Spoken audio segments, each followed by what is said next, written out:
Hey everybody, all you cool cats and crazy chicks out there in the world. We've got the coolest guest in the world today. He is beyond cool. He is beyond the elements. He is the amazing no-haired guy. But we'll talk about it. We'll bring him on in a couple seconds. How's everybody doing out there? I always like to ask because I do care.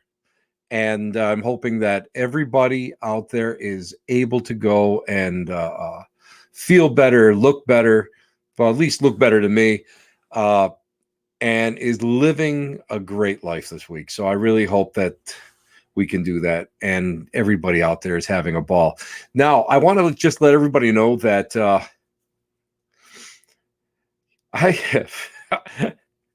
I've got to step away from the auction houses for a while because I have gone and I have bought more games, as you guys have probably seen on Facebook. I love all the board games from the 60s and 70s. I can't believe that they had so many esoteric ESP type of board games out there, and I've always thought it was amazing that they've had that. And Bill Randall's in the house. I salute you. Permission. You may come aboard, but sir. Bill Randall is the handsome man from the USS Edson Bay, Michigan. One of the most haunted places I've ever been. But that's all neither here nor there, because Bill, we're going to have Bill on someday to talk about it, because it is a wonderful, wonderful thing. Now, I don't want to just string out our guest, because our guest is so important. Our guest is someone today that I have to tell you that he's like a brother from another mother. We both have the same hairline, so you'll see what I mean very shortly. But he is, I hate him. I'll come right out. I'm going to tell everybody right now how much I hate this guy, because this guy is so damn talented. Right from the beginning, I was just amazed by him. He's a paranormal experiencer. He lived in a haunted house as a kid. So we're going to talk a little bit about that and his experiences, what he went through. I love when he tells me some of the stories. I sit there and I giggle because I think, ooh, I didn't have to go through that. So that was good. No, but he's not only an experiencer, he's a talented artist. He's a photographer. He's the owner of Patronus Photographic in Springville, New York, which, guys, if you guys want to great portfolio, headshots, whatever, he's the guy to go to. He really is. He's got an eye that, well, he's got two eyes really, but he's got an eye for it. He's an amazing photographer. Oh my God. He's a musician. He's traveled just about around the world. And he's going to sing some songs tonight. And I love this guy. I absolutely love this guy. Eric has been there for me for so many years, and that's the only way I can say it. So, I mean, I'm just in awe of him. And he's a media personality. He may not say he is, but he's a media personality. Eric had his own show called The Haunted Buffalo for years, and then we joined forces. Dun dun dun dun dun da da. We joined forces, and we did Curiosity, which was a fun, well, anything you do with Eric is just a fun thing, but it was a fun project. We did 2 seasons where we went out and he was the host, and he got a chance to rub elbows and figure out what's going on, while yours truly was behind the camera falling in gopher holes. And we'll talk about that experience later in a cemetery. But then after we wrapped that up, we went on a little bit further. We did Curiosity Radio for a couple seasons, which was heard all over the place. I mean, we were syndicated all over, and it was just an amazing time with him. So please, ladies and gentlemen, boys and girls and children of all ages, I want to bring on one of the most talented people that I know. I am so thrilled that he came on today, and I'm so happy to call him my friend, Mr. Eric Charles Tuberdyke. Eric, how are you, brother? I've seen Tim in his underwear. Yes, you have. And I've seen you. Shh. There was that time in Indiana, but we're not going to go there. Oh, my God. Yeah. Yeah. You've had a long weekend. when Eric and I are driving home, we were at Randolph Infirmary. We had done a gig there, he and I, and Eric and I are driving back, and we're going, oh my God, look at this. We must be in Cleveland already. Look, I think that's the Rock and Roll Hall of Fame. Look over there. Is that the lake? And then about 2 hours later, we drive into Cleveland. We're like, What? did we just come through the Twilight Zone? Remember that? The time slip. That was super bizarre. That was beyond bizarre. I swear that was probably like a 5.5, 6 hour drive. And it must have taken us, about 12, 15 hours with the time slip? I have no clue what happened to that one. That was actually really unexplainable. I don't know what happened either. Last thing I remember is that we were at some supermarket looking for beer that didn't exist at like 2. Oh my God. And that was another thing. We were done with the gig, right? Everything is closed. You come out after a paranormal, whatever you want to call it, investigation, public stuff. And he and I are dying for a beer. We are dying. This is when I really was drinking a lot. And my belt broke. Oh my God. And his belt broke. He's looking, he had to find a belt. I think he had rope to hold up his pants. Just a piece of rope. Oh my God. And we're in this supermarket, and the 24-hour supermarket. And here, Western New York, we walk into a supermarket, find where the cold beer is, buy a 6-pack, and off we go. So we find all this warm beer, and there's no coolers full of beer. And we're like looking at each other going, well, where are we? So there was a guy there, I guess he was stocking or something. And I said, hi, excuse me. Do you have where's your freezer of cold beer? He looks at me like real strange for about 3 or 4 seconds, like real strange. Like he smiled. He has no upper and lower teeth. He's just got the little fangs on each side. And he goes, you ain't from around here, huh? Oh my God. I said, I'll see you later. Eric and I bought an 8-pack of some warm beer, and we just took it back to the hotel and threw it in in the sink with some ice and hope for the best at that point. Eric, we've had a few adventures, I would say. There was some times where I laughed so hard I cried, and I wasn't even with you.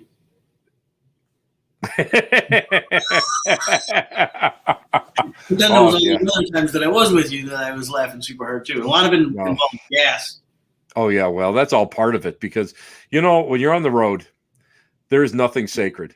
That's one thing that you find out. And Eric is a musician. He knows firsthand, especially driving through California in a van down by the ocean.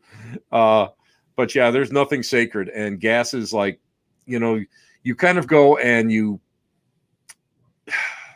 it becomes a badge of honor if you can go and steam up the other guy's glasses. You have to make an anthem out of it. And, as long as you're traveling around, make sure you have an old Sears catalog with you, just in case you got to find a porta potty. Oh my God. Oh, yeah. We've had he and I have had some adventures. But before we go on, I just want to show you a little. So a lot of you guys are new to the whole idea when we were doing Curiosity. So out of the 2 seasons, and I'll tell you, Eric, I had the greatest time working with you. And it was so great having you out in front of the camera and then me behind it. There was a lot of reasons why I did it. I had to, there was a lot of, in Western New York, the one thing that you'll learn is it goes in waves. Like in the psychic and metaphysical communities, everybody loves each other and hugs each other and everybody loves it. And then for a few years, everybody's like pretending they're something out of Psycho. Wah, wah, wah, wah, wah, So I decided to take a step back, and Eric, I asked him if he would be the host of the show, and he was just perfect. Well, it started out being somewhat serious, and then, I'll let you guys judge. There's 2 episodes on that I would like to show. Not episodes, but like one's an outro, the end of a show, and the other one is an intro, the beginning of a show. And before we had done interviews, and I just want to let everybody know that you may have to raise your sound up a little bit because StreamYard is still working on this. So anyway, Eric, This is you, baby. This is your life. Great. The best of. So, thanks for watching this episode of Curiosity. Hanging out here in the woods has been an awesome experience, and you don't always see what you're out. You know, we didn't necessarily catch a cryptoid, but it was an excellent experience. Thank you to Brian and Terry Seach and the Center for Cryptozoological Studies. Now, I'm going to get out of here because the bugs are starting to eat me alive, which is not the worst thing I suppose that could happen, but I'm hungry too. So, thanks again for watching Curiosity, and stick around for the next episode. Have a great day. I'm out of here. What's that noise? Alright, I'm done. I gotta go. But here comes the best one, Eric. You'll remember this one. I hope it involves a jib.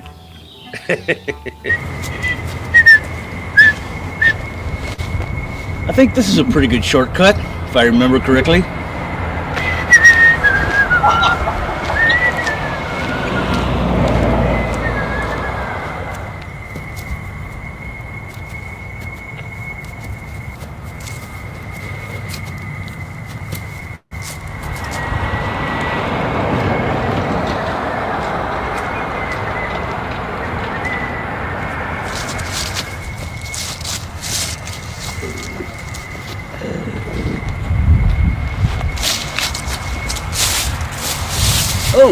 I'm Eric Charles, and you're watching Curiosity.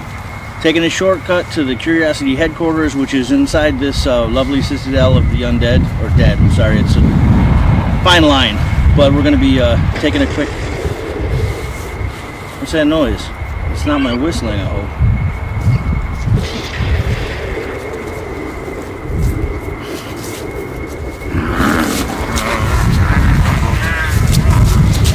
I'm okay with it!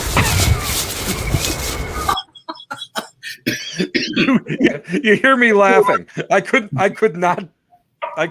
even stifle that laugh when we started doing that, you know. That again, you know what, we did take it seriously. And Eric is probably one of the greatest interviewers that I've ever met in my life. But you know, I just wanted to do something a little bit insane when we would get together. But the last one, we're out there filming, you know, and I'm walking backwards and I have my new camera.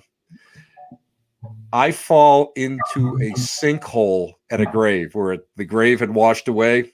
It was an old one. The coffin probably, you know, collapsed. And I went down and I had a choice whether to do a barrel roll and hold on to the camera or break my leg, because that's how it was, almost up to the knee. That's how far I went in there. And luckily I was able to jettison on one side and roll.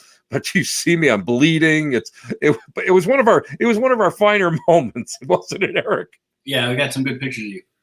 Yeah, you guys did. Yes, you did. You did fantastic. I have to tell you. Now, Eric, before I go and I play the little music video that we did as for an intro to the Hinsdale interview you did with Dan Kless.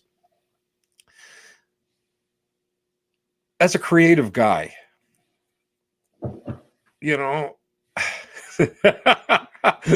something walking behind you, Eric, in your house, I would believe it. But as a creative guy, let me ask you this: is there a tie-in between creativity and spirituality? Geez, that's a tough one, because I feel like for some people, yeah, and for other people, maybe not so much. So, you know, I think it's a person-to-person basis. I mean, for me personally, I kind of live in this almost agnostic state where it's like I cannot prove nor disprove anything, so I give everything the same amount of credibility. And a lot of times I feel like I'm pulling from more spiritual side, and other times I feel like, you know, it's just the universe driving me, and then sometimes it's just like dumb luck. Dumb luck. Now, let me tell you something. There is no dumb luck with you. You sit there and you figure this stuff out, and you're able to draw. Now, he's very modest about this, but it was funny. I think the first time that he and I actually worked with each other is I put on a gallery, at the old meeting house, which is a big old church in Williamsville. And I had asked him to be one of the readers with us, and he came out there and he knocked them dead. He was phenomenal. And he's a great palmist. He is a great card reader. And it's funny when you say agnostic, because I think for me, I believe that you have to be agnostic up to a point. Show me, because we don't have any real tangible proof. Everything seems to be in that gray area. Yeah. Do you feel like do you feel that being an agnostic is something is better than being a true believer? Interesting. I kind of rode both sides of that fence forever. I mean, I grew up, my mom was Catholic. I went to Catholic school. I was an altar boy.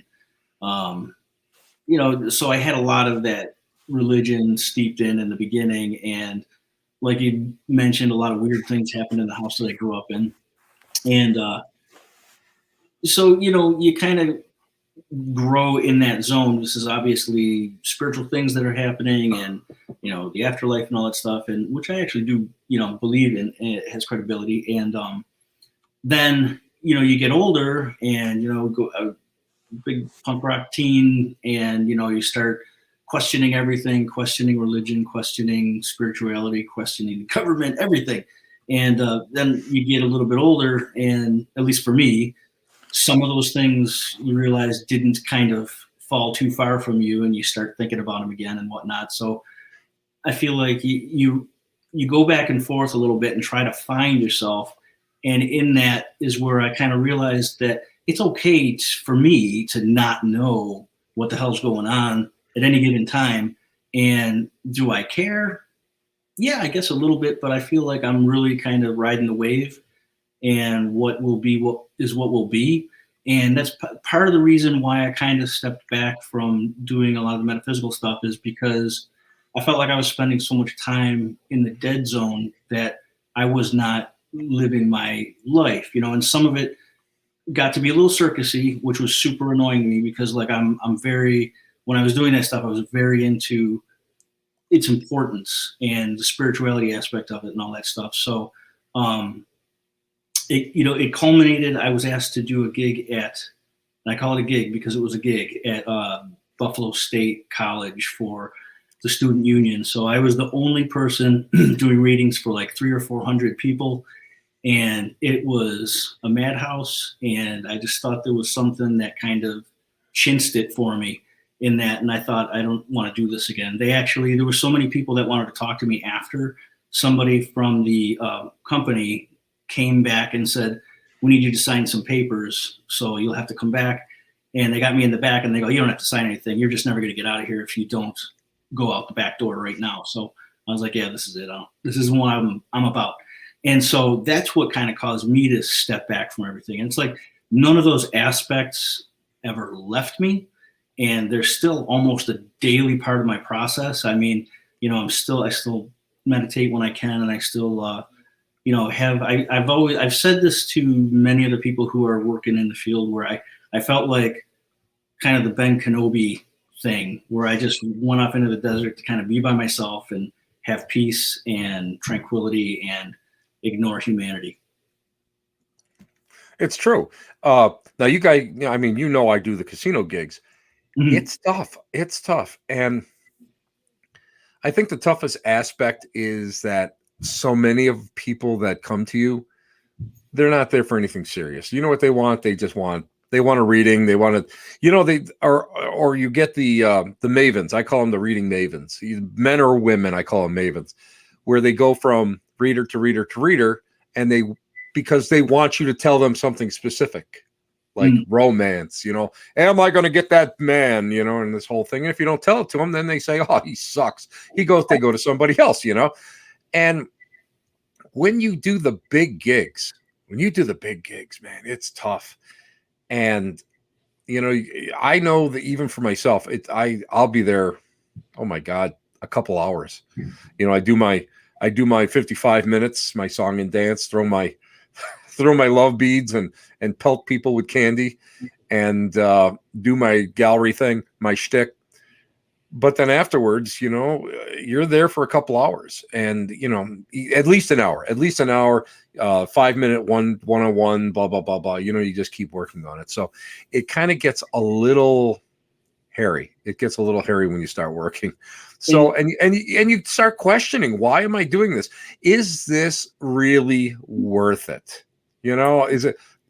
Am I being part of the program? Am I the one that's putting it? I think it's healthy, Eric. I think it was healthy, and for you can't be pigeonholed in one little creative thing. You are across the board, and you're good at everything. I'm not good at everything, but I do have random thoughts, and so is back to that agnostic thing. So part of the reason I ended up kind of saying that and feeling that way a little bit is because I have some friends, and I'm friends with a lot of people, and I really enjoy their company and whatnot.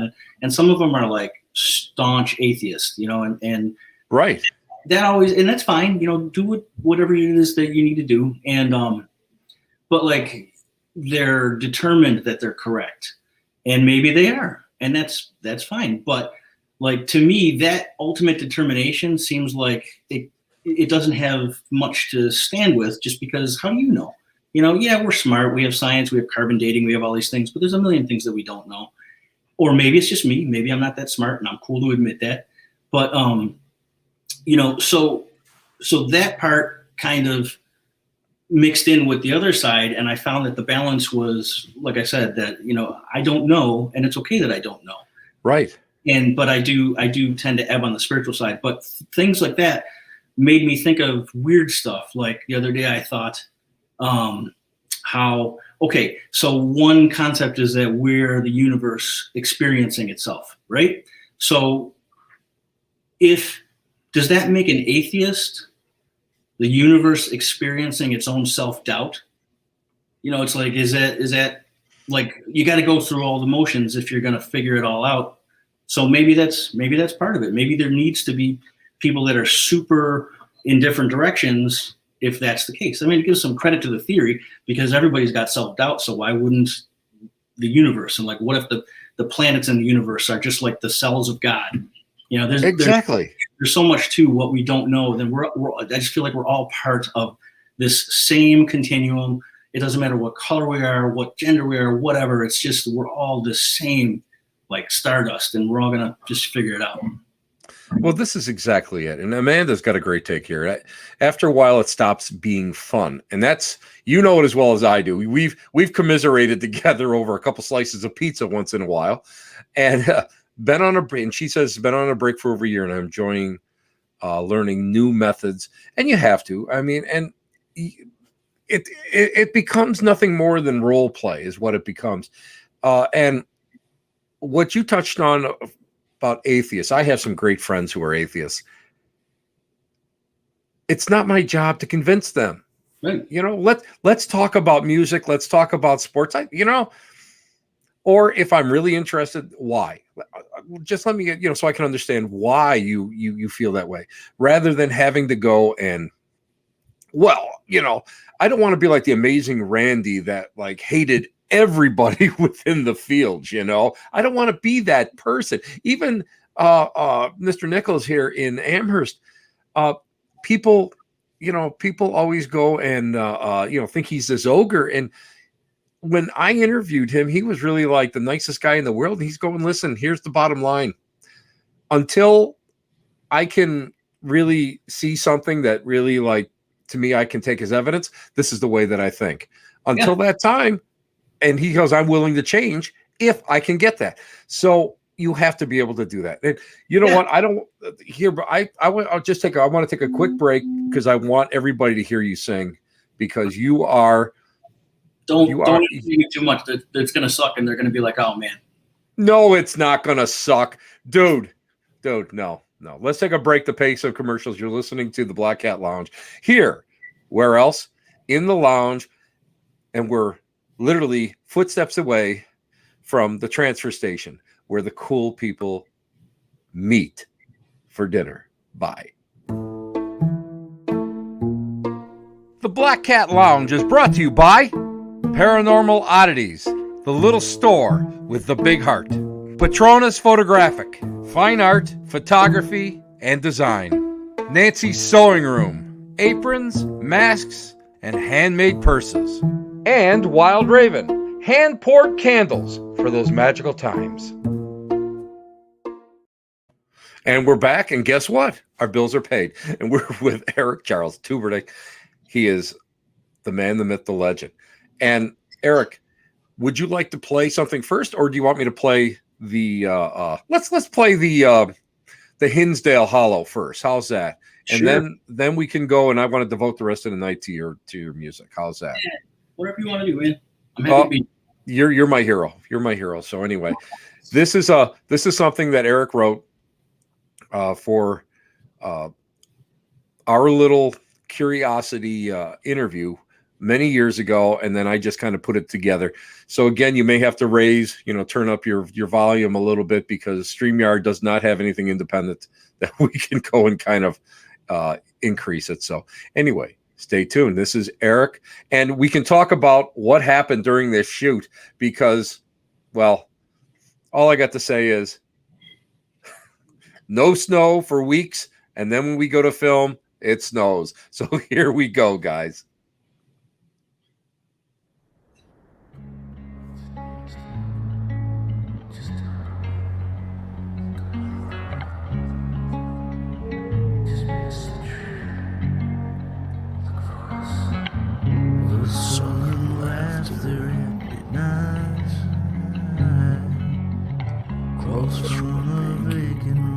Seeking out the light of life, years of decay inside this tomb, and a soil soul left to walk in endless gloom, a heart that beats silently,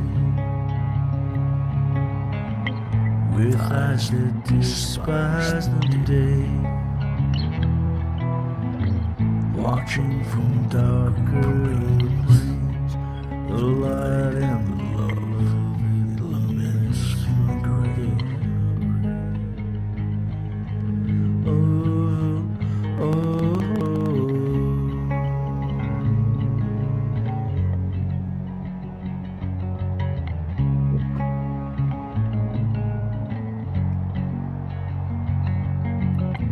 A hopeless breath in surrounds and seconds all, a tender kiss from rotten lips, the stench of loneliness and bloom.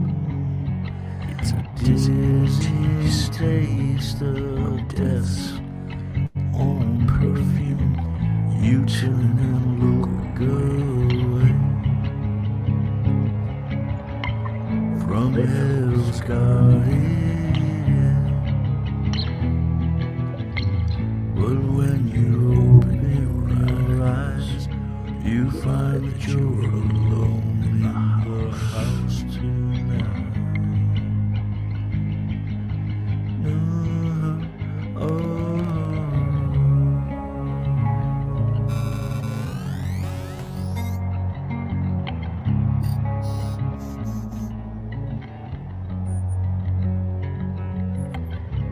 There is no solace.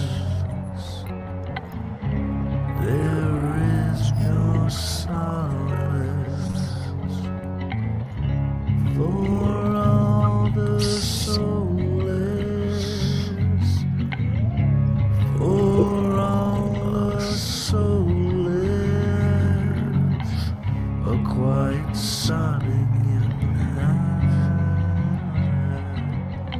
tears in a darkened room, misery and memory of life, years of decay inside this womb, and a soul left to walk alone.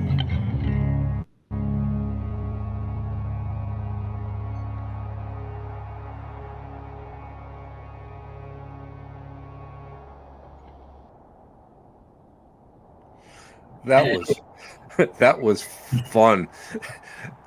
First of all, Eric, you can tell them about your odyssey getting to the top of the hill at Hinsdale. Well, the day we went out there the first time, it was blue skies where I lived, and then halfway there it turned into a blizzard. And going up the hills back there, I started sliding backwards in a stupid minivan, 2-wheel drive minivan. So I had to drive a quarter of a mile backwards down the whole thing, and got to the bottom of the hill. I wasn't going to attempt it again, so I called Tim, and I was like, Tim, with his 4-wheel drive, and he came down to pick me up. Thanks about the tune. That tune was actually originally written about the house I grew up in, and it was much more hoppy. But I kind of slowed it down and tweaked it a little bit to give it a creepier vibe. It really, to me, when I first heard it, and you had already decided to put it on for Hinsdale Hollow. Yeah, it was perfect. It was perfect. It was amazing. They gave it to a vibe, and anybody that I've showed it to, they all said, "My God, that goes and just encompasses all that Hinsdale is." Well, actually was at that time. Anybody who has gone up there now, you can see all the massive improvements that Dan has done to the house. Mm-hmm. That was in the middle stages when it was still a little rougher, but it was amazing. But it was funny. It was the last time we worked with a crew. Remember? Yep.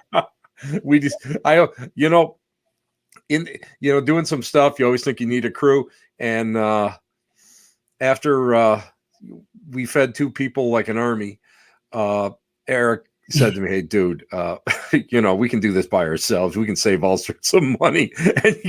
And all of this came right out of our pockets. So it was like, oh yeah, it came out of both of us. It wants to feed everybody and take care of everybody that came out to help, which is great, but to a fault.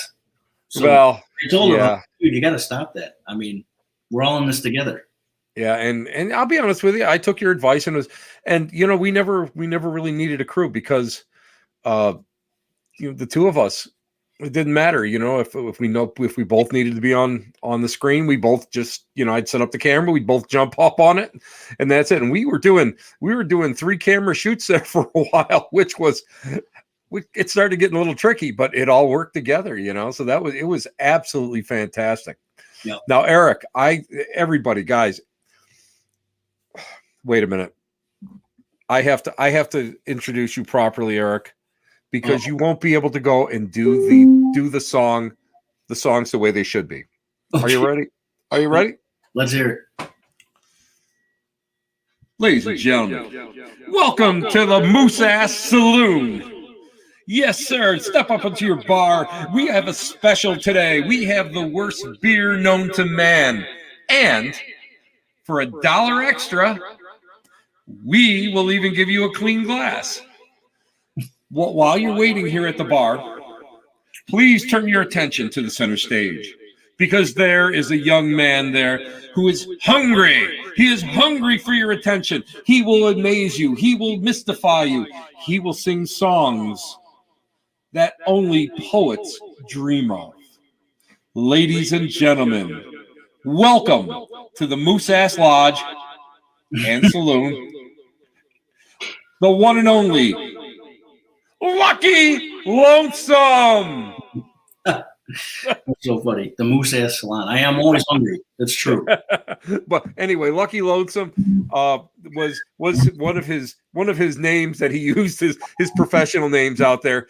And I still have your T-shirt. It's one of my favorite T-shirts. When it finally destroys it, it just falls apart out of my armpits. Nancy will create a pillow out of it because I love that T-shirt so much. You know where I pulled that design from? No. Haxan, the movie. Really? Yeah, I repurposed it, redrew it, and made the shirt on it. So when you look at it, it's a still from one of the scenes where the woman was walking through the woods. I'll have to look for that next time. Little Easter egg for you. Oh, that's fantastic. Well, anyway, what are you going to sing for us tonight? Well, I have so many tunes. I know Nancy likes Moonlight, and I see that she's on there. You want me to do that one? Yeah, Moonlight in the Morgue. Moonlight in the Morgue is really a great tune. Where did you come up with it? I actually played it in a few morgues as well. Actually, one of them was with Joe Gary over at, where were we? I don't remember. It was one of those places, but it was super fun. That is just a typical, I'm a very depressed individual in general, and that is based of depression. Well, let's hear your depression. Share your depression with all of us so that we can wrap our vibratory arms around you and send so much love your way. No, you don't have to do that. Keep it. It's good for you too. But so the concept of the song is, no matter how dark it gets for you or whatever, the bright side is that life's really not that long, so don't worry about it. Right. Even if you live to be 120 years old, it's still like that. So exactly.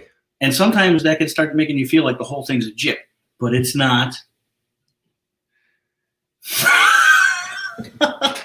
I'm just going to go like this, Sean, or yes, Eric. Yeah, I actually see people talking now. Yep, that was right. Very good. Awesome. Well, anyway, illuminate us, brother. Illuminate us. See if I can remember the words.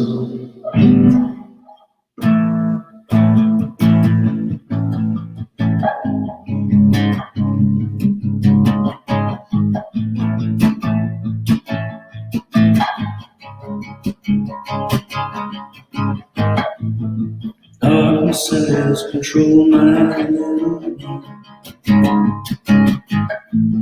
your rise to silence of the setting sun. Peace has gone now. Left the bed alone don't stay here all night. Don't stay here all night. There's not long.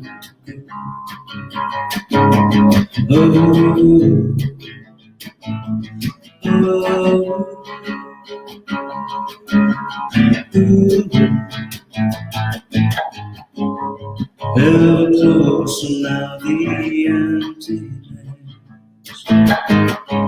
A creature vacant, left too lonely. Life's lost souls will rise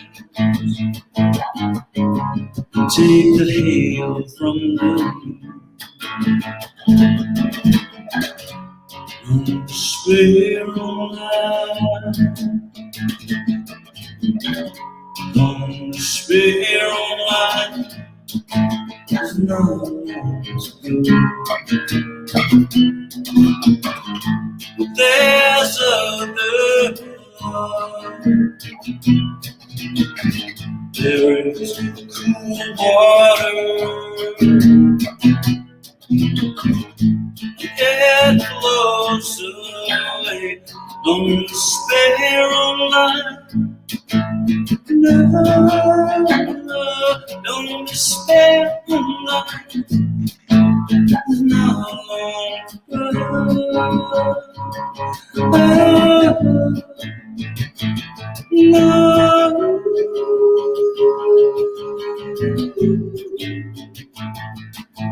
the crown of life's lost love is never lost. I'm missing my high E, so I couldn't play the high part, but I adjusted. Hey, I'm missing a few other parts myself, but that's medical. We can talk about that some other time.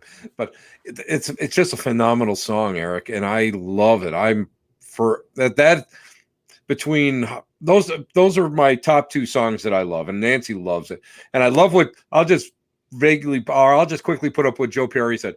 Eric sang this song in a haunted location, and the song echoed in the vacant halls. It was amazing. Well, Eric's amazing. What do you expect? That's just the way it works. So what else you got for us, Eric? You want to hear one about headless people and ghosts and stuff?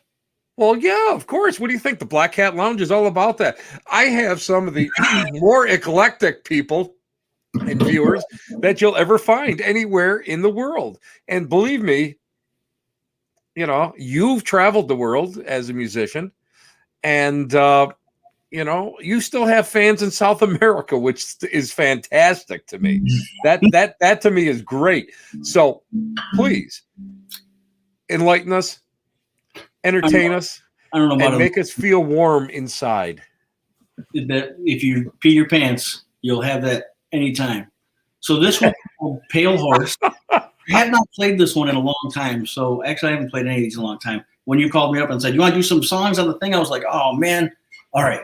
So this is Pale Horse, and I'm going to do my best to remember it. If I screw up, nobody's going to know because they don't know something. That's right. That's right. But next time when this shit is over and you're playing live, I'm going to make sure everybody in Western New York comes out to see you. So, and they'll be sitting there waiting for the screw up if you do. So, okay.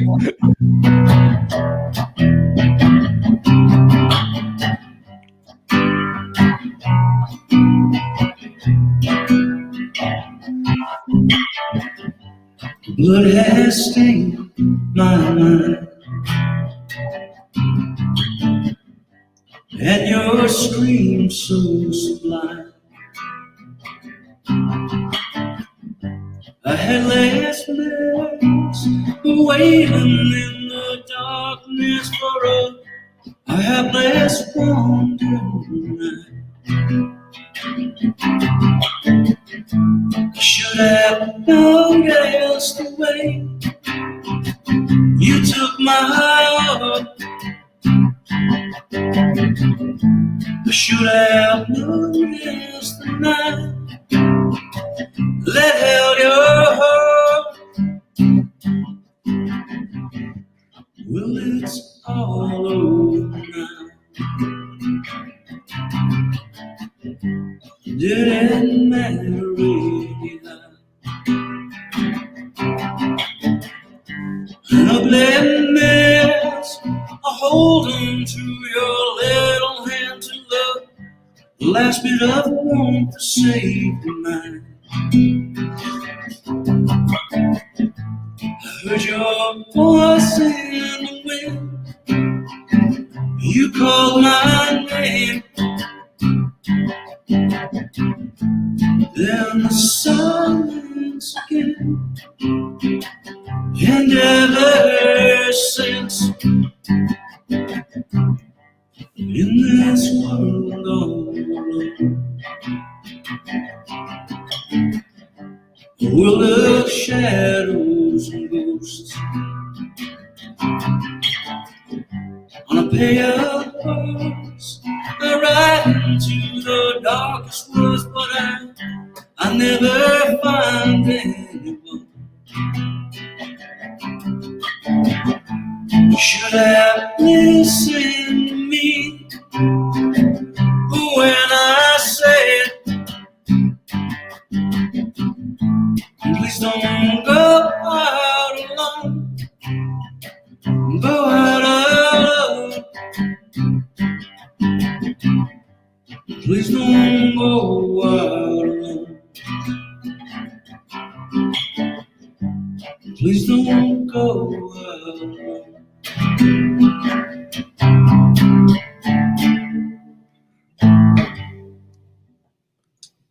Fantastic.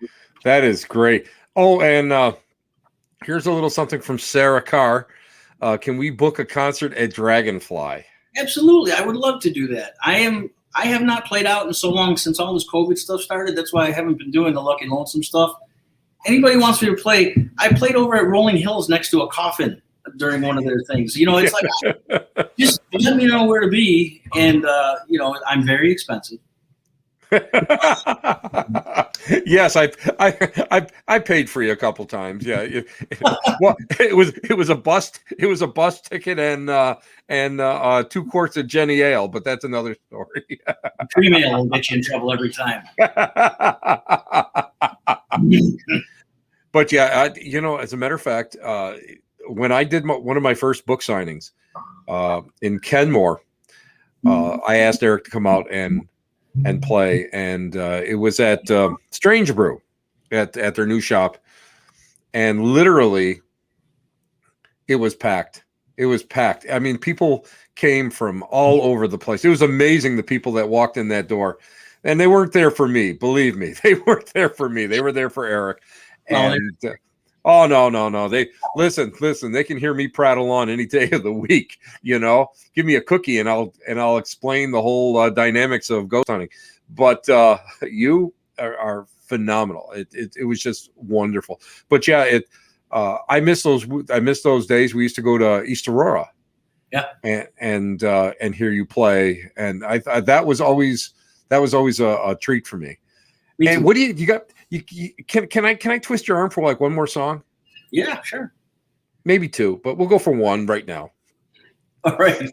All right. This one's called "Nothing Ever Happens to Sally." It's a cool down song. This one is about kind of got the idea from Charlie Brown, because always getting, stuff going down, missing the football, this, that, and the other thing. And Sally just walks through life being fine. So actually, she's not fine anymore. If you read any of the tabloids about her later life, it was pretty sad. Charlie Brown was doing all right, though. But this is Nothing Ever Happens to Sally. Nothing ever happens to Sally. Or does it?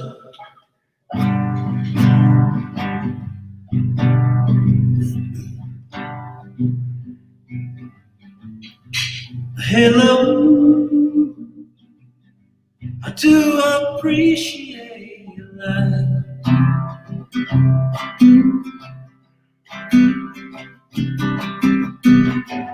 Well, I'm out walking with a heart as heavy as the night.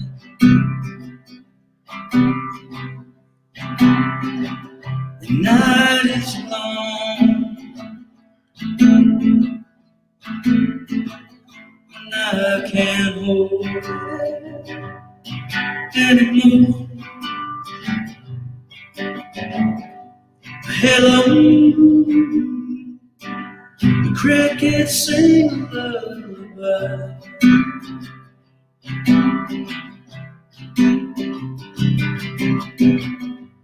Can you hear their song? Can you see the firefly?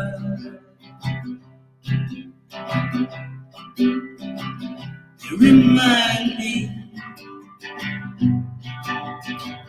of starry sky.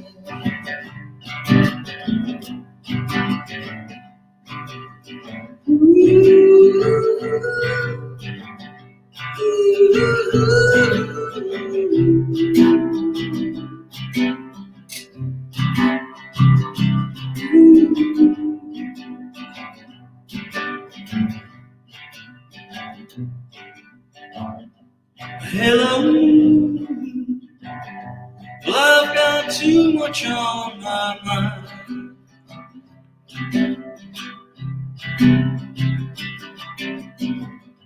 This will be my last walk. This will be my kiss goodnight. For you alone. For you alone. For you alone.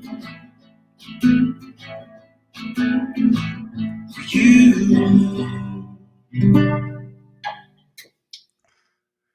Phenomenal. Eric, you know what? If you guys, well, hey, it's tough. You haven't sang these songs. Listen, you haven't sang these songs in a while, you know, and what's weird about it is that I have to change the pitch and the key and everything, because usually I sing them much louder, but I don't want my dogs to start howling, so I'm trying to be quiet. And on the fly, I forgot how bizarre that is.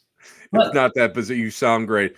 I just want everybody to know that, seriously, if you like Eric now, if you like his music, you definitely have to go and see him live, because he is just such a great singer. I love it. And hey, Daniel James is on here today. Hey, Daniel, how are you, man? I haven't seen you in quite a while. That was phenomenal. But Eric, let me ask you this. It's funny how a lot of us we've kind of formed our lives around like some of this darkness that we encompass. I mean, a lot of that. I think you and I have a lot in common, and I think a lot of our viewers have a lot in common. And yet we turn around and we lead, I won't say normal lives. I won't say that at all, because most people will know that we don't lead normal lives, but somewhat as normal as we can handle it. But yet we turn around and we're still able to embrace and kind of give back to people, in that genre, in that way. Let me ask you this: How does all this kind of relate to your photography? I've seen your photography, and it is amazing. You are one of the best photographers I've ever seen. And as a matter of fact, you'll be doing my next book cover and probably my next, headshot, because I'm such a bigwig and TV star and stuff. Yeah, right. But I do want, and Nancy and I are going to come in for a portrait, family portrait too, because we really, I mean, I've seen, again, your work is just next to none. How does all of this roll into one creative ball of wax with you? And we both use wax on our heads, so yeah, well, I shook my head out and something fell out, but that was part of my brains. But we'll talk about that another time. But does this whole thing? Are we the sum of all of our experiences? I guess that's the best way I can try to explain it. And it's another interesting thing, because maybe yes, and maybe there's some other elements involved. It's like when you go back to what you said about kind of using this darkness that we've formatted in our life's experience to kind of focus it in a positive way or whatever. I kind of feel like a lot of it, at least for me, like as a kid, I think I might have been, afraid of a lot of it, and afraid of the things that were happening in my house and not understanding, and, the spirit world and all this stuff. And I started getting books out of the bookmobile at a very young age on like vampires and werewolves and demons and all this stuff. And everybody else was getting, Winnie the Pooh, and I was going home with, all these other things. Of course, my mom was like, what are you doing? But I think, looking back, that at the time I was learning as much as I could about what I didn't understand and what frightened me. And in an attempt to, went even further in my teenage years, because I was a very dark teen.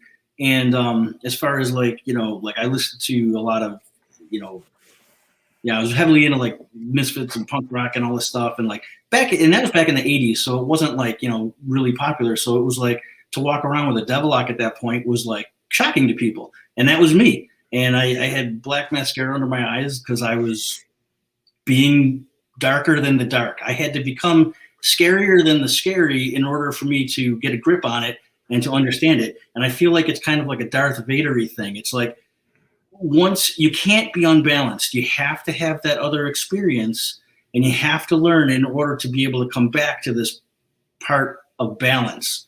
So then you have both the good side and the bad side. It's like if you always had a good day, you'd never know what a good day was if you didn't have a bad day, that type of thing.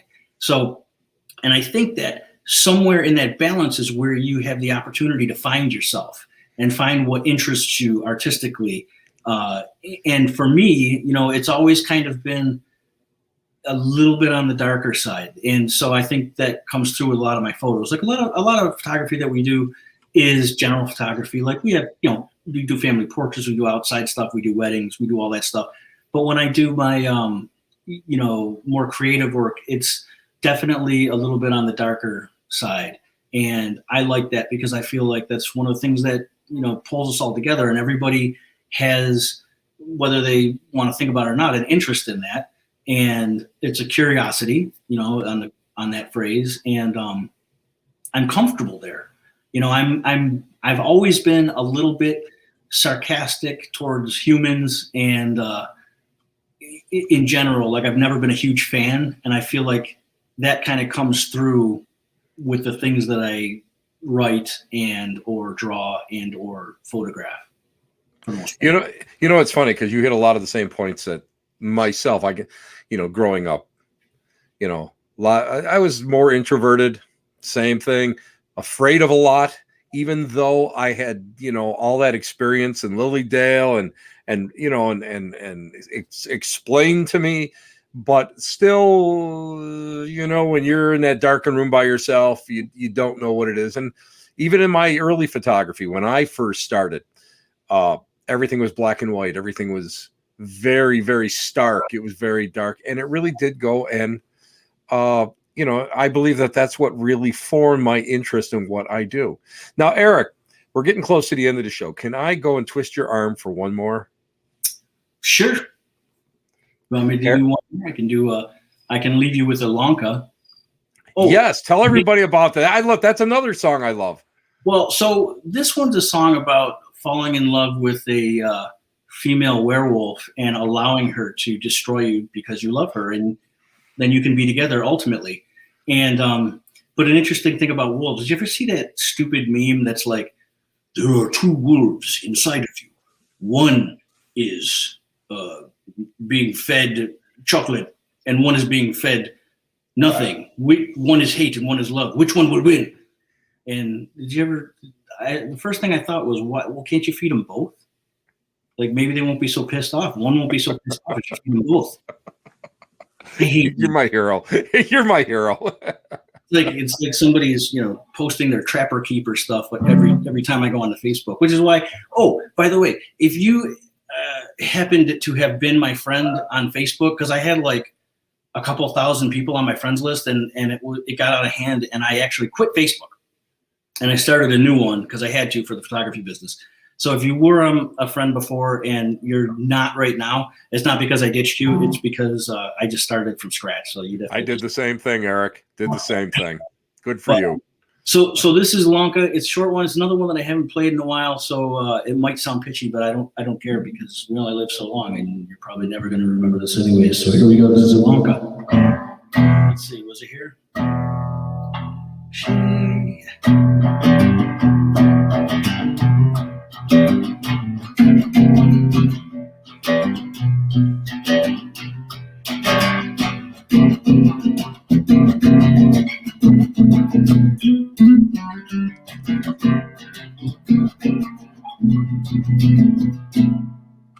She is a lovely white animal,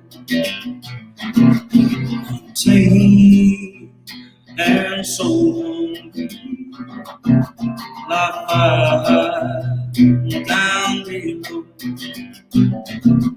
In darkness, she found my doorway, in search of blood and bone, howling. Ooh.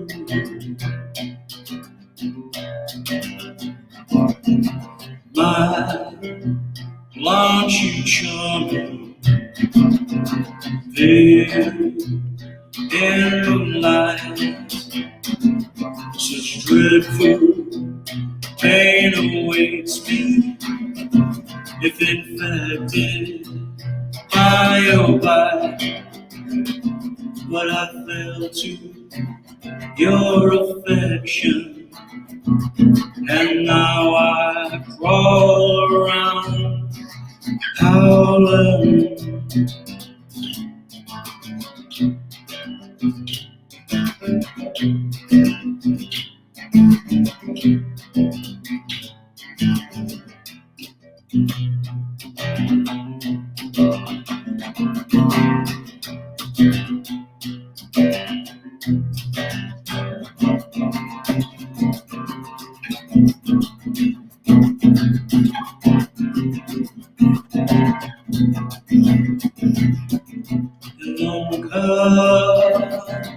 My heart is your prey to tear apart.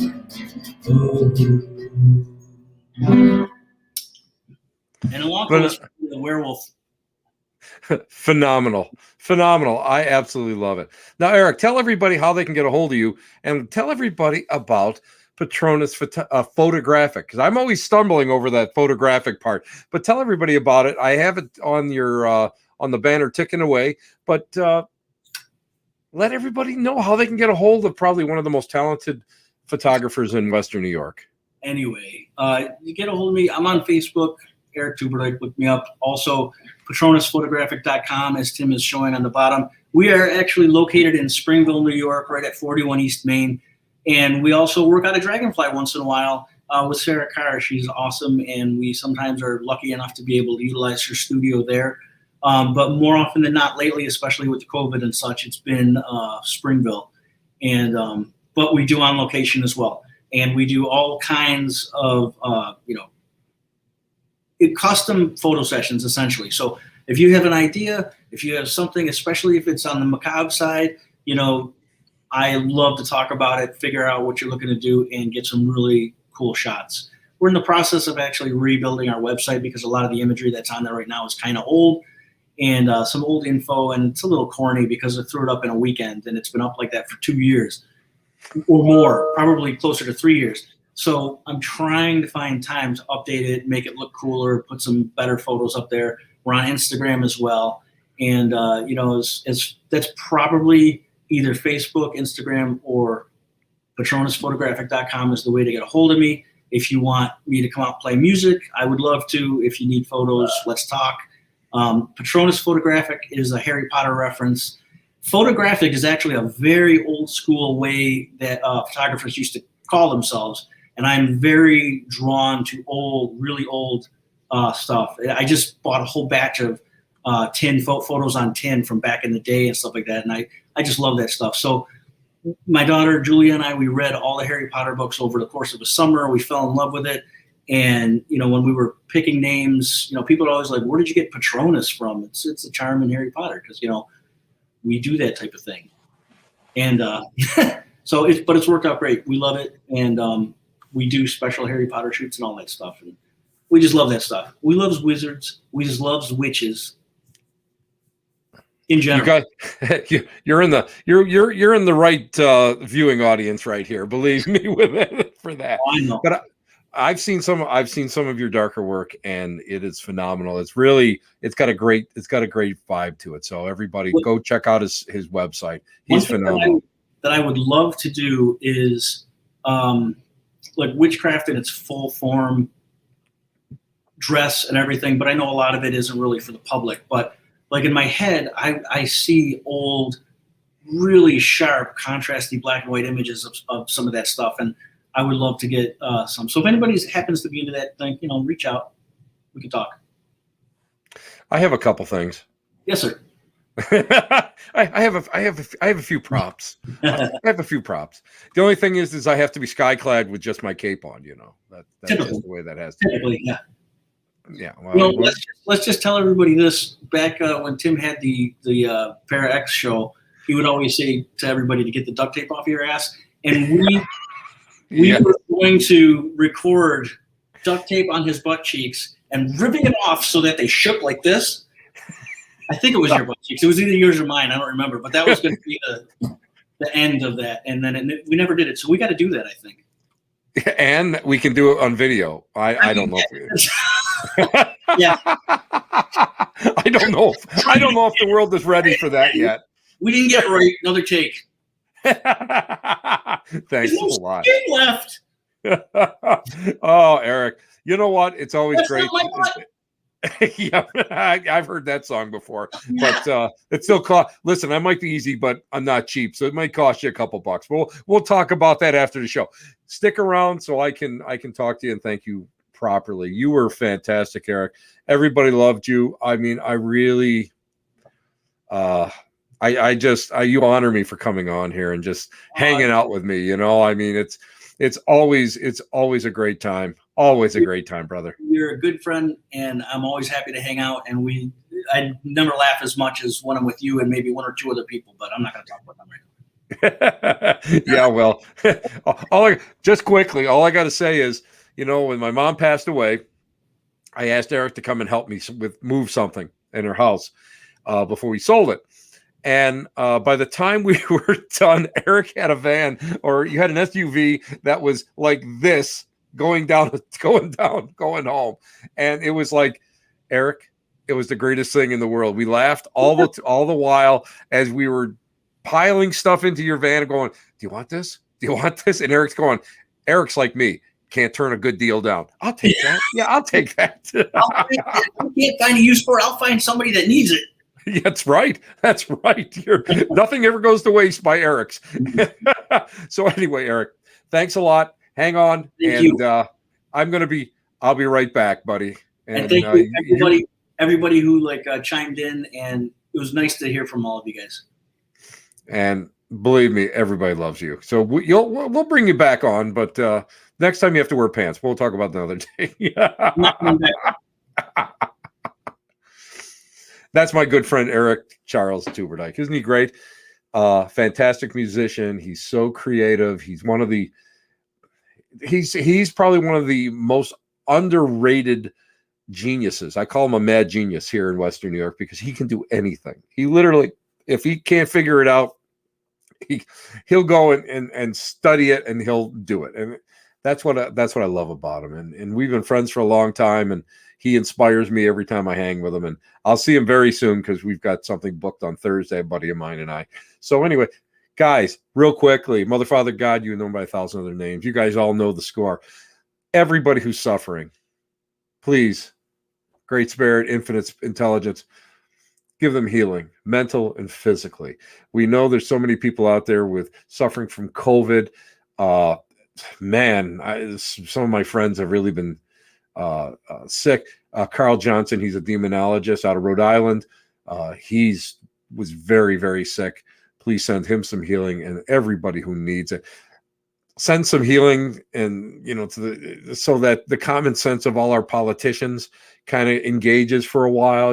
After COVID, they can go back to fighting, but until that time, infinite intelligence, please give everybody a little break. Please help everybody out. And guys, I just want to thank each and every one of you for coming today and hanging out. And I'm so thankful that you guys got a chance to share my buddy's talent. And there's nothing that I love better than to just hang with him on any night of the week. So next Tuesday. Ciao, babies. Take care.